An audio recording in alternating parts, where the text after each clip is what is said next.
So guys, आज जो मैं आपके लिए सीरीज लेकर आई हूँ वो मुझे बहुत ज्यादा पसंद है और आपको भी ये काफी पसंद आने वाली है। तो एपिसोड की स्टार्ट में हम पहाड़ के ऊपर बसे एक गांव को देखते हैं जहाँ काफी सुंदर सुंदर घर और इमारतें बनी हुई थी और इस गांव का नाम टैंग सेट है। तभी जंगल में भागते हुए हमें एक लड़के को दिखाया जाता है जिसके पीछे काफी सारे एल्डर पड़े हुए थे और इस लड़के का नाम टैंग संग होता है और यही हमारी कहानी का हीरो भी है। टैंग संग उनसे बचकर भाग रहा होता है क्योंकि वो सभी इसको पकड़कर मारना चाहते हैं। तभी उनमें से एक अपने हाथों से वेपन निकालकर टैंग संग पर अटैक करता है, पर इस अटैक से वो आसानी से बच जाता है। अब काफी पावरफुल हमला करने के बावजूद भी एल्डर्स उसका कुछ बिगाड़ नहीं पाते। तभी भागते हुए टैंग संग के आगे एक काफी गहरी खाई आती है जहाँ से अब वो भाग नहीं सकता। तभी सभी एल्डर्स भी वहाँ आ जाते हैं और उससे कहते हैं कि तुमने बहुत बड़ी गलती कर दी। हमारी सेट की लाइब्रेरी में जाकर तुमने उस टेक्निक को सीख ली जो सीखना मना था। अब इसके बदले में तुम मारे जाओगे। ये सुन के टैंग संग कहता है कि मैं उसूलों का पक्का हूँ। मैंने जिस भी टेक्निक को सीखी है वो काफी खतरनाक टेक्निक थी, लेकिन फिर भी मैंने कभी उन टेक्निक्स को गलत इस्तेमाल नहीं किया। जिसे सुनने के बाद एल्डर्स कहते हैं कि तुमने इस टेक्निक को तो मास्टर कर ली है, पर क्या तुम्हें पता है कि इस टेक्निक को सीखने के बाद तुम पूरे सेट को खत्म करने की भी ताकत रखते हो। और इसी वजह से सभी एल्डर्स भी टैंग संग से डरते हैं और उसे मारना चाहते हैं। जिसके बाद टैंग संग भी कहता है कि मुझे तो बस ये टेक्निक सीखनी थी और ये टेक्निक अब मैं सीख चुका हूँ, इसलिए मुझे कोई गम नहीं कि अब मैं मारा भी जाऊँ और मैं कभी इन टेक्निक्स का गलत इस्तेमाल नहीं करूँगा। इन टेक्निक्स को मैंने अपने घर पर संभाल कर रखा है, अगर तुम चाहो तो जाकर ले सकते हो और मेरा सबसे बड़ा हथियार यह भी मैं तुम्हें सौंप रहा हूँ। जिसके बाद वो अपने सबसे पावरफुल वेपन को उन्हें सौंप देता है और कहता है कि मैंने सभी टेक्निक्स को सीखकर उसमें मास्टरी कर ली है और अब मेरा कोई सपना नहीं है और इसलिए मैं खुद को सेक्रीफाइस करने के लिए भी तैयार हूँ। और फिर वो अपने सभी कपड़े को भी बाहर निकाल देता है और कहता है कि मैंने अपनी सभी टेक्निक्स तुम लोगों को सौंप दी, उसके बाद अब मैं मरने वाला हूँ। टैंग संग ने जैसे जन्म लिया था वो उसी तरीके से मरना भी चाहता है, इसी वजह से वो खाई से नीचे की तरफ कूद जाता है। तभी वो एल्डर टैंग संग को बचाने के लिए आगे बढ़ते हैं, लेकिन अब काफी देर हो चुकी है और एल्डर्स उसे बचा नहीं पाते। इसीलिए एल्डर कहते हैं कि टैंग संग ने हम सब लोगों को काफी बड़ा उपहार दिया है, ये सभी सीक्रेट टेक्निक वेपन्स है। अगर वो चाहता तो सीक्रेट वेपन से हम सबको मार भी सकता था, लेकिन उसने ऐसा कुछ भी नहीं किया। वो हम सभी लोगों का भला चाहता था, लेकिन हमने उसको गवा दिया। एल्डर कहते हैं कि टैंग संग हम सभी लोग तुम्हें सदियों तक याद करते रहेंगे। इसके बाद जब टैंग संग नीचे की ओर गिर रहा होता है तभी वो काफी सारी क्रॉस टाइम लाइन को पार करते हुए एक नई दुनिया पर पहुंच जाता है और टैंग संग का फिर से पुनर्जन्म होता है जहां उसे पहले जन्म की सारी बातें और सारी टेक्निक्स याद होती है, जिस वजह से वो बचपन से ही उन टेक्निक्स को पहाड़ के ऊपर जाकर प्रैक्टिस करता है। इस दुनिया के अंदर डोलू कॉन्टिनेंट है जहाँ हर कोई केवल 6 साल की उम्र में ही अपनी एक स्पेशल एबिलिटी को एक्टिवेट कर लेता है। इस एबिलिटी का नाम स्पिरिट सोल है और स्पिरिट सोल को हासिल करने के बाद लोगों के पास अलग अलग तरह की एबिलिटी आ जाती है।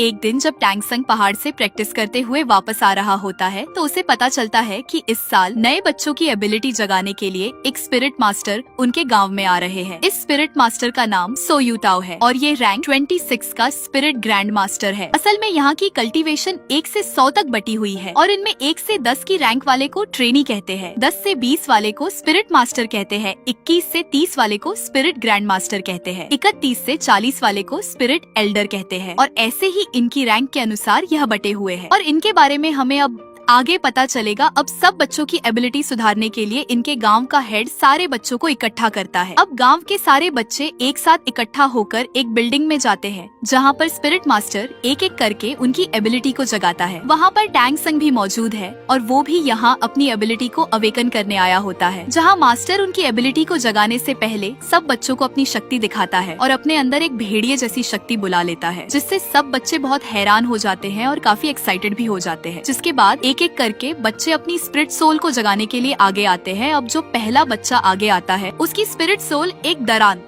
यानी सिकल होती है, जो कि एक टूल टाइप स्पिरिट सोल है। अब इसे देखकर स्पिरिट मास्टर उनको बताता है कि ये वेपन के लिए तो काम नहीं आ सकती, लेकिन इस टाइप के लोग एग्रीकल्चर यानी फार्मिंग के अंदर बहुत अच्छे होते हैं। अब वो उसकी सोल पावर को चेक करता है। असल में सोल पावर किसी भी स्पिरिट सोल को ट्रेन करने के लिए बहुत जरूरी होती है। अब जब मास्टर उसकी सोल पावर को चेक करते हैं तो उसकी सोल पावर 0 आती है, जिसका मतलब वो अपनी स्पिरिट सोल को ट्रेन नहीं कर सकता और पूरा जीवन भर एक नॉर्मल इंसान ही रहेगा। और ऐसे ही करते करते वो और भी बच्चों को चेक करते हैं, जिसमें ज्यादातर फार्मिंग स्किल्स की एबिलिटी को रखने वाले बच्चे ही निकलते हैं। वहीं फिर एक लड़की अपनी स्पिरिट सोल चेक कराने आती है और उसकी स्पिरिट सोल एक ब्लू सिल्वर ग्रास की होती है। ब्लू सिल्वर ग्रास बहुत कॉमन ग्रास है और इसकी कोई स्पेशल एबिलिटी भी नहीं होती और इस टाइप के स्पिरिट सोल को सबसे बेकार स्पिरिट सोल माना जाता है और इस टाइप की स्पिरिट सोल बहुत कमजोर भी होती है। अब इसके बाद हमारा मेन कैरेक्टर जिसका नाम टैंग संग है वो आगे आता है और अपना सीधा हाथ आगे बढ़ाकर अपनी स्पिरिट पावर पर कंसंट्रेट करता है। उसके हाथ से भी वही ब्लू सिल्वर ग्रास बाहर आती है, लेकिन तभी उसके उल्टे हाथ में भी कुछ होने लगता है और वहाँ पर हमें एक हथौड़ा दिखता है जिसे वो उन सभी से छुपा लेता है। उसके बाद स्पिरिट मास्टर टैंग संग की सोल पावर को चेक करता है और उसकी सोल पावर 10th लेवल पर होती है और ये बहुत रेयर कंडीशन होती है। असल में जिन लोगों की सोल पावर अवेकनिंग के वक्त फुल यानी 10 लेवल की होती है तो उन्हें बोर्न विद सोल पावर यानी कि इन्हें इन नेट सोल पावर का दर्जा दिया जाता है और ऐसे लोग बहुत ही कम होते हैं जो आगे चलकर बहुत ताकतवर बनते हैं और लाइफ में बहुत आगे तक जाते हैं। अब स्पिरिट मास्टर उसे बताता है कि अवेकन होने के बाद सोल पावर की 10 लेवल सबसे हाई लेवल होती है, जिस पर अब टैंग संग यह पूछता है कि क्या हम इसके आगे नहीं जा सकते, यानी क्या इसके आगे हम ट्रेन नहीं कर सकते, जिस पर मास्टर उसे समझाता है कि इससे आगे ट्रेन करने के लिए हर 10 लेवल के बाद एक स्पिरिट रिंग हासिल करने की जरूरत होती है। स्पिरिट रिंग हासिल करने के बाद ही हम 10th लेवल से आगे बढ़ सकते हैं। बिना स्पिरिट रिंग को हासिल करे कोई आदमी कितना भी ट्रेन क्यों न कर ले, वह 11th लेवल पर नहीं पहुंच सकता। जिस पर टैंग संग उससे यह पूछता है कि क्या आपके पास भी 2 स्पिरिट रिंग है। असल में क्योंकि मास्टर की रैंक 26 लेवल की है और उसे 10th लेवल और 20 लेवल को पार करने के लिए एक एक स्पिरिट रिंग की जरूरत पड़ी थी। स्पिरिट रिंग यूजर को उनकी स्पिरिट सोल के मुताबिक उनको अलग अलग स्पेशल पावर भी देती है। अब ऐसा कहकर वो हॉल से बाहर आ जाते हैं, जिसके बाद स्पिरिट मास्टर गांव से जाने लगते हैं और अब गांव का हेड और टैंग संग दोनों टैंग संग के घर जाते हैं और वहाँ वो टैंग संग के पिता को उसकी पावर्स के बारे में सब बताते हैं और उसको जीनियस कहकर पुकारते हैं। टैंग संग के पिता